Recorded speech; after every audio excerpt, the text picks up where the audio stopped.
Dans cette vidéo, je vais te donner des conseils et des astuces pour réussir ton Q4 sur Amazon KDP.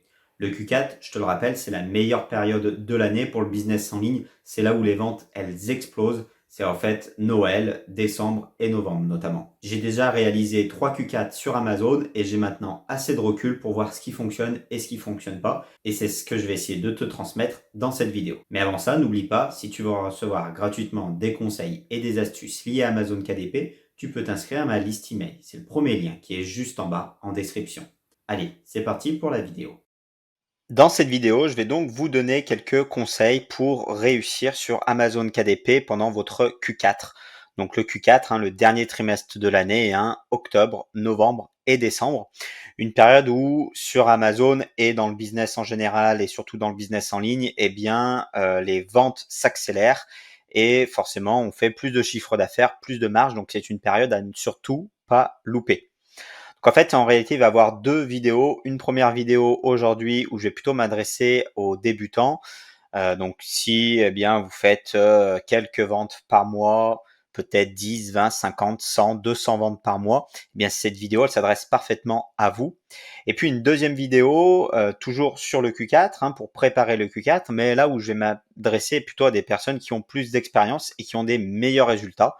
Peut-être que voilà, ils font 1000, 2000, 5000 euros par mois et je vais essayer de vous donner des conseils pour booster ces résultats-là. Donc première vidéo aujourd'hui, première partie, donc on va se concentrer sur des techniques pour vous faire performer pendant votre Q4 pour des débutants.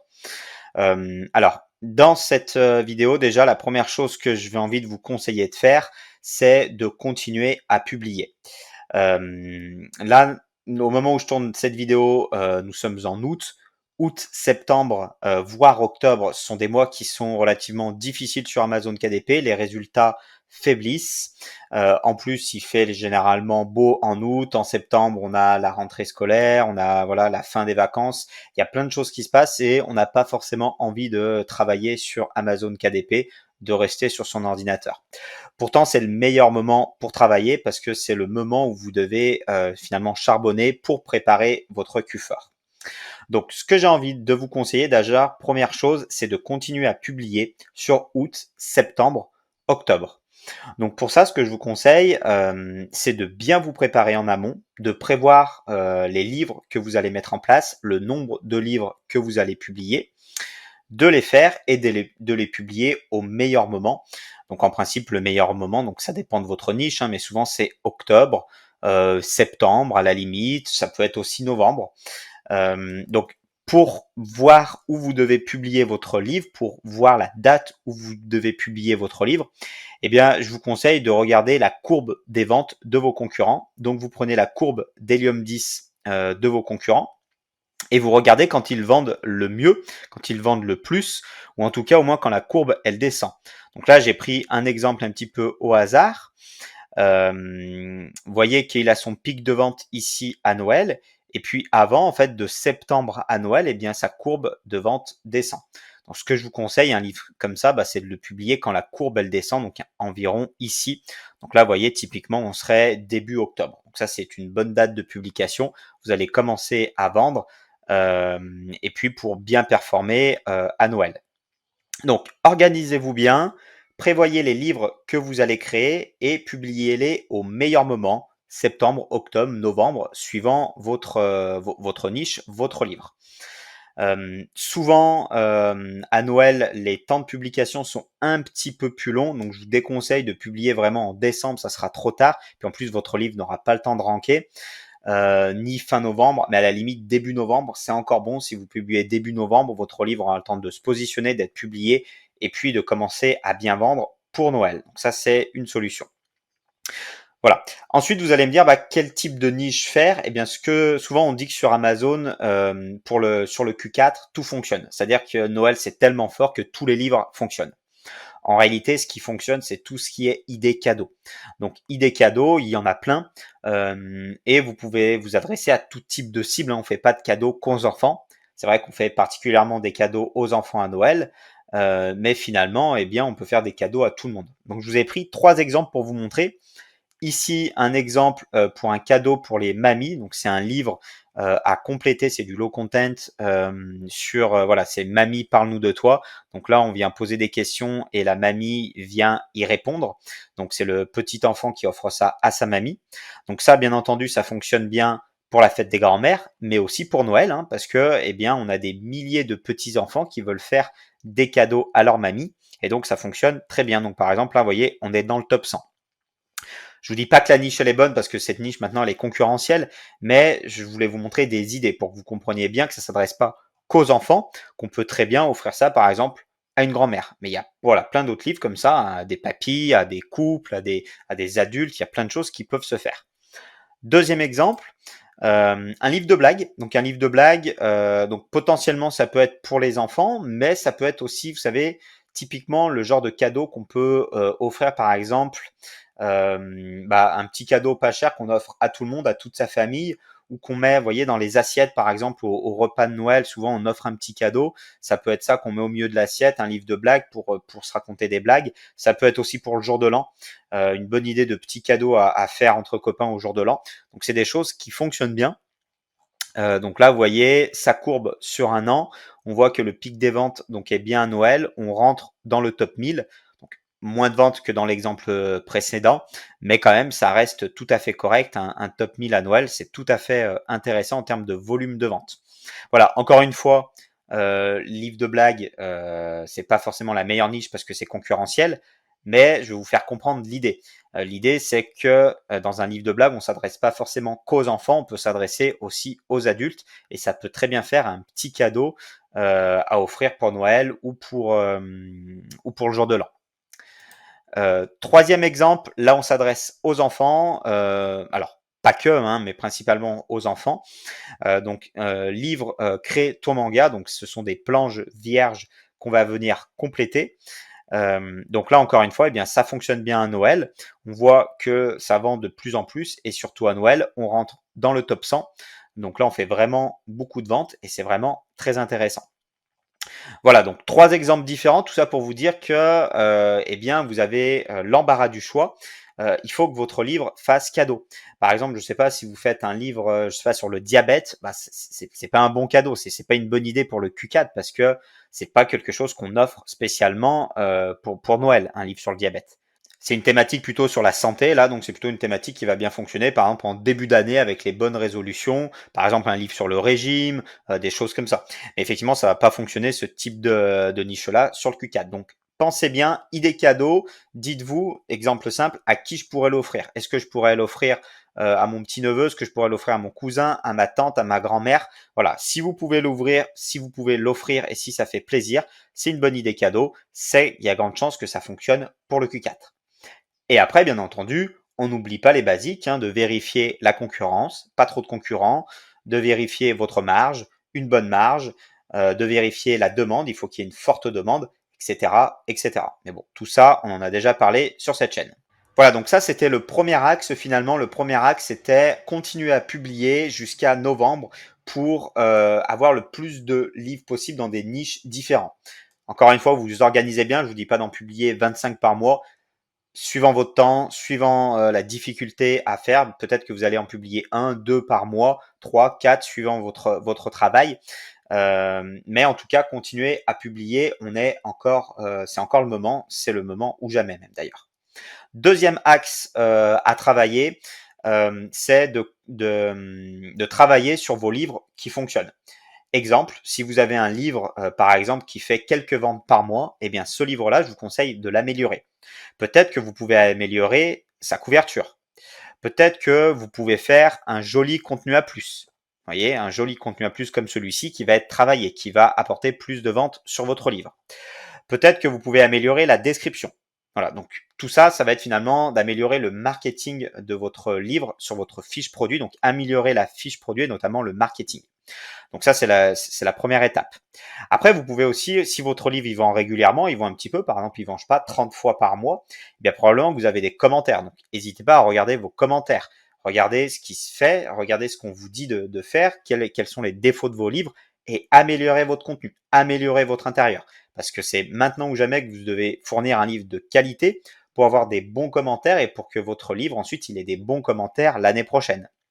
Donc, si vous avez par exemple 3,5 étoiles sur 5, si vous avez 4 étoiles sur 5, ou même voire 4,5, regardez ce qui ne va pas, prenez du recul sur votre livre, lisez les commentaires, réfléchissez, regardez votre intérieur, regardez ce que vous pouvez améliorer.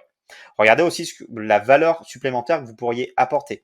Par exemple, ce livre-là, par rapport à ses concurrents, il apporte un petit guide pour bien débuter. Donc, c'est rien du tout, c'est 4-5 pages qu'il a rajouté dans son livre, mais c'est plus de valeur qui lui permettent d'avoir globalement des meilleures notes que ses concurrents et aussi de vendre plus facilement parce qu'il a un avantage concurrentiel.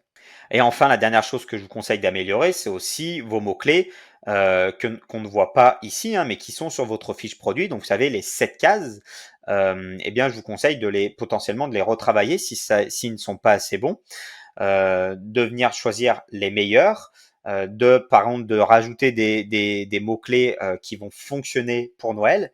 Donc, je sais pas, je dis n'importe quoi, mais idée cadeau enfant, par exemple, voilà, ce genre de termes-là qui va bien fonctionner pour Noël. N'hésitez pas à améliorer cela sur vos livres qui fonctionnent bien. Et enfin, dernier petit point, si jamais vous avez ici des mauvaises catégories, n'hésitez pas aussi à les changer. Prenez des catégories qui sont en rapport avec votre livre, ça va vous aider pour le référencement. Et aussi des catégories qui ne sont pas trop grosses. L'idée, ça va être d'aller chercher le bandeau numéro 1 des ventes. Voilà, donc l'idée ici, c'est d'améliorer votre livre, d'améliorer les performances de vos livres qui fonctionnent déjà. J'entends bien vos livres qui fonctionnent déjà, parce que si vous améliorez vos livres qui ne fonctionnent pas, probablement que vous allez perdre du temps, parce que peut-être que vous êtes loupé sur la niche ou sur d'autres points. Donc, améliorer ce qui fonctionne, allez appuyer sur ce qui fonctionne. Ensuite, ce que je vous conseille de faire, eh bien, c'est de la publicité sur Amazon. Alors peut-être que vous le faites, peut-être que vous le faites pas. Si vous faites pas de la publicité, déjà, je vous conseille de faire de la publicité sur vos livres qui fonctionnent. Ça, c'est la première chose. Donc, pour faire de la publicité, ce que je vous conseille de faire, c'est faire au moins, au minimum. Donc, il y a plein de stratégies, ça dépend de la saisonnalité de votre livre, ça dépend de plein de choses, ça dépend de votre objectif. Mais au minimum, vraiment au minimum, ce que je vous conseille, c'est au moins une publicité automatique, une publicité mots-clés et une publicité produit. Ensuite, il y a plein de façons de splitter ces publicités pour en faire différentes. Mais ça, c'est vraiment le minimum que je vous conseille. Sur tous vos livres qui fonctionnent, vous devez avoir ça pour les booster, pour les améliorer, pour continuer à les améliorer. Donc ça, c'est la première chose, faire de la publicité sur les livres qui fonctionnent. La deuxième chose, c'est aussi faire de la publicité sur vos nouveaux livres. Les nouveaux livres que vous allez sortir, si vous les sortez au bon moment, en octobre, en novembre, eh bien, c'est des livres qui vont vite avoir tendance à fonctionner. Donc, faut pas hésiter à faire de la publicité directement dessus pour les booster. On sera vraiment dans la meilleure période. Octobre, novembre, décembre, c'est vraiment la meilleure période. Vous pouvez vous permettre de faire de la publicité. Allez-y, faites-vous plaisir, c'est le moment ou jamais. Et sur la publicité, dernier petit tips, faites attention, vous allez dépenser. N'oubliez pas que sur Amazon, vos redevances que vous touchez, vous les touchez 2 mois après. Par contre, la publicité, vous êtes prélevé tout de suite en fin de mois ou dès que vous dépensez les 600 euros. Donc ça va assez vite. Pour vous donner un ordre d'idée, souvent pendant le Q4, donc le mois de Noël, vous allez faire à peu près x5 par rapport au mois d'octobre, que ça soit en termes de dépenses publicitaires, que ça soit en termes aussi de vente. Donc, si vous gagnez par exemple 200 euros par mois, et ben à Noël, vous pouvez faire relativement facilement 1000 euros. Par contre, si vous dépensiez 50 euros de publicité mensuelle, eh bien à Noël, vous risquez de dépenser au moins 250 euros. Ce qui veut dire que ça peut aller assez vite. Si vous dépensiez 200 euros par mois, et ben à Noël, vous risquez de dépenser 1000 euros. Donc voilà, vous comptez à peu près x5, ça vous donne une fourchette.